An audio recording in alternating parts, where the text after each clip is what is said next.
The Xbox 720 will be unveiled on May 21st. On that date, we'll get all the goodness on Microsoft's new system. What is going on, guys and girls? This is GhostRobo, and whether you want to call it the 720, the Durango, the Nextbox, or just the Xbox, I have a lot of information packed into this video for you. I've been excited to make it and waiting until I collected a sizable chunk of rumors and info to share with all of you. Let's get right to it, starting with console level stuff and moving on down to software and games. First off, though, this reveal event, this circus, this conference, whatever they have going on May 21st, seems like that's all but confirmed as the real date. A few mere weeks before E3, it was initially scheduled in April, but they bumped it back to May, presumably to be closer to E3 and use that kind of as a continuous streak of momentum of rolling thunder. Hey, we reveal it in May, then we reveal tons more stuff and partnerships and maybe the actual box at E3 in June. My personal prediction is that they'll show the box on May 21st. I think they'd like to get that leg up on Sony, but who knows? They might show it at E3 a couple weeks later. They also have Microsoft Build later in the summer, and it seems like their intention is to really just be a steam train rolling through the summer months as we lead up to their launch, which presumably, again, will be in October or November. Who knows who will go first, Sony or Microsoft? History says Microsoft would try to get out early, but maybe Sony this time will realize what happened last generation, this generation, and want to, hey, we're going to launch in October and let Microsoft go in November. I don't know. But apparently, the dev kits, the prototype kits that everyone has, is currently covered in zebra stripe tape because they don't want anyone seeing it. They're really doing their best to be as secretive as possible to make sure this reveal is as big of a bang as it possibly can be. But people have given information stating that the controller is all but identical, something that I would have predicted, and I think a lot of people would have predicted. The 360 controller is very good and very well respected, and there was even early rumors saying that, you know, you could use your 360 controllers for the new system. Granted, that's not going to be true because accessories are a great way to make money, and Microsoft isn't going to shrug off that opportunity, but I'm not surprised that it basically looks and feels the same with no touchscreen, no screen, no new buttons or triggers, and, you know, maybe it's a little different color-wise or shape-wise or size-wise, but it probably and pretty much confirmed is going to be very identical. The PlayStation 4 controller is pretty darn similar to the DualShock 3, but they have added the noteworthy touchpad. We don't know exactly how that's going to fit into games or where it's going to work out, or if it's going to be, you know, a new Connect Move type thing, or if it's going to actually be a real cool use for games. We'll see that probably at E3, but keep note that Microsoft isn't really making any adjustments to their controller. They feel like what they have is what they want to run with, and that is what I would have guessed. So these things are covered. We don't know what the box looks like. Who knows if they even have the box that's going to ship with retail units this fall, but it's covered so that they can't really get a true leak, and even if they try to leak, they wouldn't get a good sense. Supposedly these are very distorting looking tape stripes. I don't really understand it, but it makes sense, supposedly, to people who know about car world and things like that when they try to hide new models.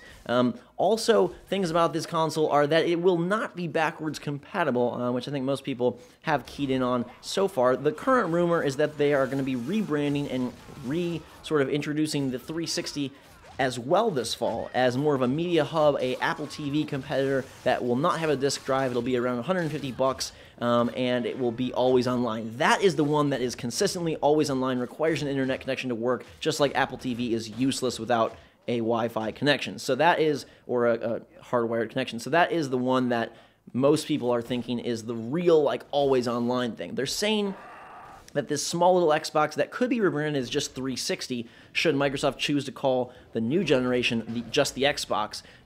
This 360 would be able to connect to the Durango, the 720, the Xbox for backwards compatibility. They might be stackable. This is starting to sound a little goofy, but this rumor is supposedly pretty reliable, and I can see them doing this. It would make sense to, sort of like Sony did the PlayStation 2, rebrand your previous system as a cheap, low-level entry where people can get a ton of great games, and now, you know, think of it as a Netflix box, a internet box, all those other apps that people use for video and social media and things like that.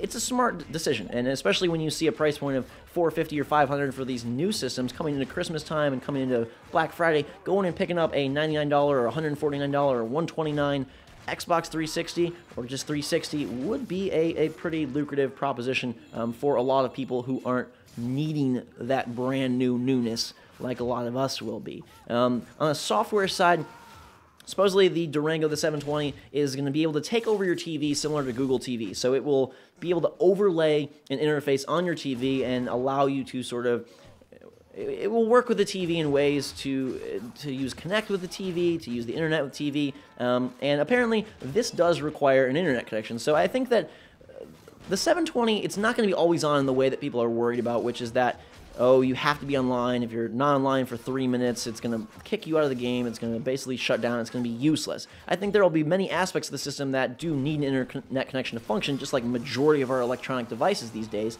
But that will be for entertainment features, for playing multiplayer, maybe for verifying games. I don't know. That's the one I'm kind of uncertain on. Are they going to require a code verification for every single game, an online connection to begin playing like Steam, and then you can take it offline? I don't know. That doesn't seem as offensive as always on no matter what, because Steam already does it and people don't really complain. I still hold true that this new system from Microsoft is not going to be always online in the way people are worried about. Yes, requiring an online connection for certain things, okay.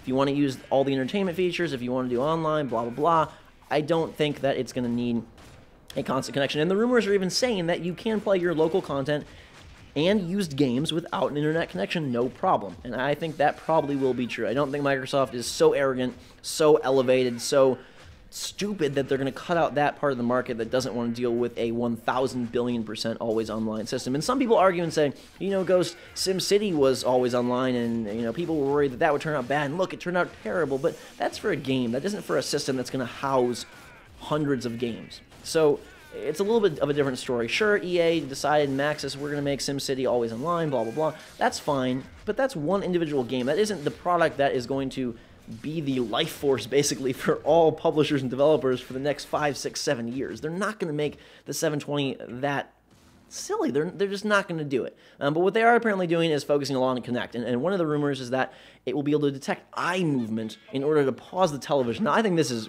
ludicrous and probably not true, because how finicky would that be? You look away for a second, you raise your eyebrows, or is it going to pause the show every single time?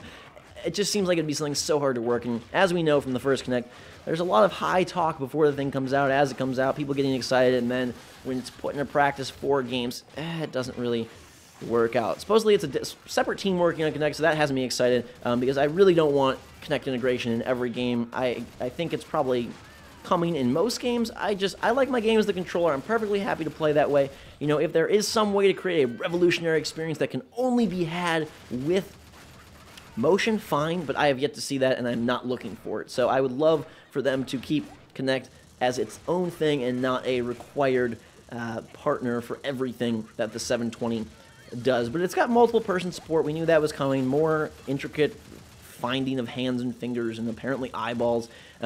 They also are supposedly switching over from Microsoft points to currency, which I think everybody will welcome as a happy change. You know, these space bucks of the last console have been frustrating on many occasions when you're stuck with 40 points or 120, and you're like, what do I do with this leftover junk? And you have to buy a whole new card for 20 bucks, and you end up getting kind of screwed on the nickel and diming of those Microsoft points. So a switch over to regular dollars or euros or whatever currency you're spending would be pretty exciting. Launch titles. They're saying that there are going to be a bunch of launch titles, some of which are Rise from Crytek. That's R-Y-S-E. And this is the Roman Empire combat game that was shown off in 2011 at E3 with Connect, where you could kick guys and slash them, and I don't know. I don't think it holds much promise. Crytek, they make some good games, but I don't know. I don't think the Roman Empire theme is very exciting. At least it's not to me. And supposedly this is being positioned as a major launch title, a mega, big, booming thing, like along the lines of Gears of War or Halo. And I just don't see it. You know, that trailer was very short and very limited. Maybe there's a lot more to the game, but to me, a Roman-themed combat game is not very exciting. It feels kind of generic, but it would be sort of their mature-rated, Connect-focused title that I can see being a true rumor. Also, a futuristic Forza that's very lifelike, partnered with Connect. Yes, that makes good sense. A family Pixar-ish styled game of, these all make sense. They're not the most bold predictions or rumors. Also, a zombie game, and then a lot of third-party first-person shooters. I mean, basically, those are things we could have guessed, but at least it's nice to hear verification that at least some people are talking about this or saying this is real. We'll find everything out in just a couple of weeks here. It's already mid-April, and before you know it, May 21st will be around. We'll see what they have to offer. I'm very excited. You know, I don't really care if Sony or Microsoft or Nintendo has the best system. I want them all to be great. My personal preference is that every system is awesome and they all have awesome exclusives and there's great, cross-platform games and it's all beautiful and roses and rainbows and unicorns and just cake.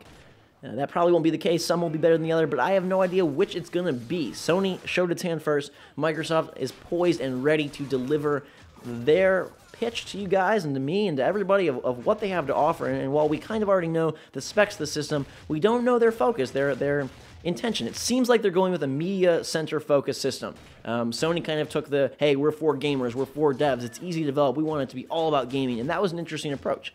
If Microsoft goes for the entertainment route, I don't know how that's going to turn out. For me, I don't like that. I don't care about that because I have a computer, I have a phone, I have a TV. I can do everything that the Xbox 720 could supposedly entertainment-wise do on another device. And having one central device, while kind of cool, doesn't matter to me. I'm not a big TV watcher, I'm not a big Netflix user, so all that secondary, tertiary app stuff doesn't bother me and doesn't really factor in. I want them to make the best game system possible. And when I get these systems, what am I judging them mainly on? Sure, how they look and how they feel and all their online blah, but the main thing is the games. That's what we all want to play. That's what we all want to focus our time and our effort on is the games. How often are you going to sit in the menus of the console? And sure, a lot of people use Netflix, but that's a transient program that can be used on anything. It's not like you're going to buy an Xbox 720 with the sole purpose being for Netflix.